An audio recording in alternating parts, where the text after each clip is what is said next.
Hello and welcome to this week's edition of the digital and social media news for leaders of non-profits, churches and ministries. I'm Natchi Lazarus, and this week we look at news items related to Twitter, Uber, Alipay, Facebook and the annual Internet Trends Report by Meeker. This is the show where we bring you the top 5 news you need to know for this week in less than 5 minutes. Let's get started. Our first big news is the release of the Internet Trends Report 2019 by Meeker. Meeker is a venture capitalist and she has been involved with the tech industry since the 80s, and every year she releases this trends report, which is highly anticipated, and it is a detailed report that goes into various aspects of the digital technology and social media and all the other areas that's of interest to the tech world, and her insights are something that leaders and many people in the industry eagerly wait for every year. So this year her report has 333 slides.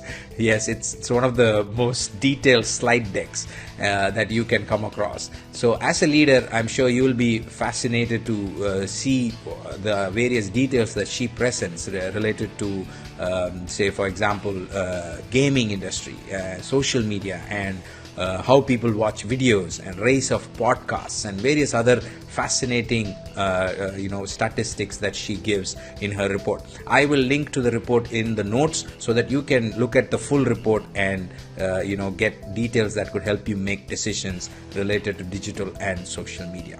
Our next news is about Facebook. Facebook released an article last week about Facebook Watch. Facebook Watch is a tab within the Facebook app which has a little video play button, and you can click on it and watch videos from Facebook. It's almost like Facebook's version of YouTube.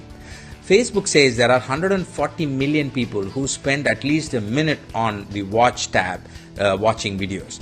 Now, what is more fascinating about that article is the fact that Facebook says people can discover related groups, Facebook groups, as they watch the video. So when you're watching a video, there will be a pop-up that says, hey, you're watching a video on this topic. Do you want to join this group related to this topic?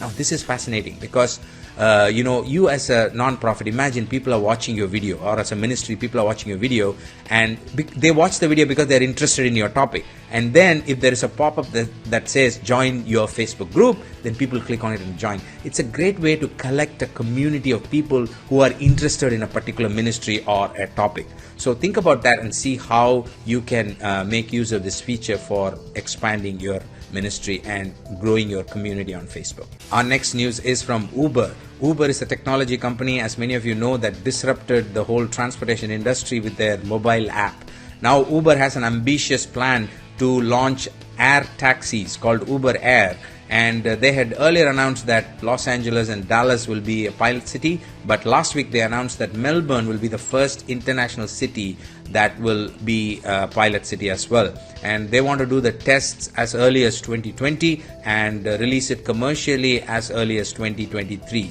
So it's not far off from now.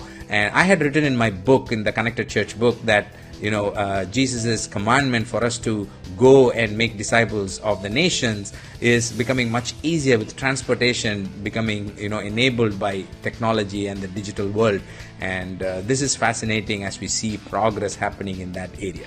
Our next news is about Alipay and Euro 2020 football championships. Alipay is a mobile app which is a payment platform owned by Alibaba, the e-commerce company. And UEFA, which is the European football governing body, has partnered with Alipay to build mini programs inside the app which will allow the Chinese users to buy tickets and other football merchandise. Now, why am I bringing this to your notice? Because this is a trend.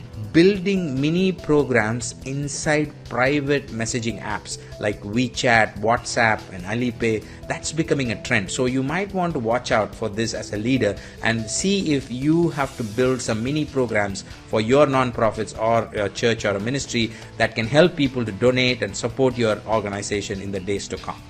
Our final news is from Twitter. Twitter now allows you to switch easily between accounts on your desktop. Earlier, if you had multiple Twitter accounts, like for example your personal Twitter account and then your ministry account or your non-profit account, then you can switch between these accounts only on your mobile phone, not on the desktop. You had to sign in and sign out every time on the desktop. But now Twitter has made that process easier. You don't have to sign in and sign out. You just connect the accounts and you can easily switch between them on the desktop itself. Do check it out.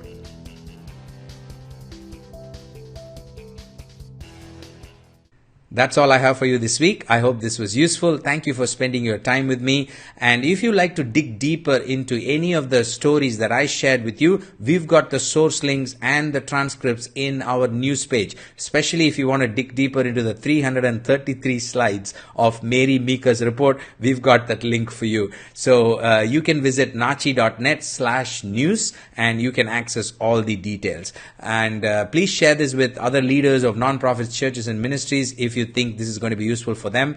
And also subscribe if you have not subscribed to this yet. Wherever you're watching this, subscribe or follow us so that you do not miss another episode in the coming weeks. We release this news every Friday. I will see you next week with another set of news items. Until then, stay connected, stay blessed. God bless you. Bye-bye.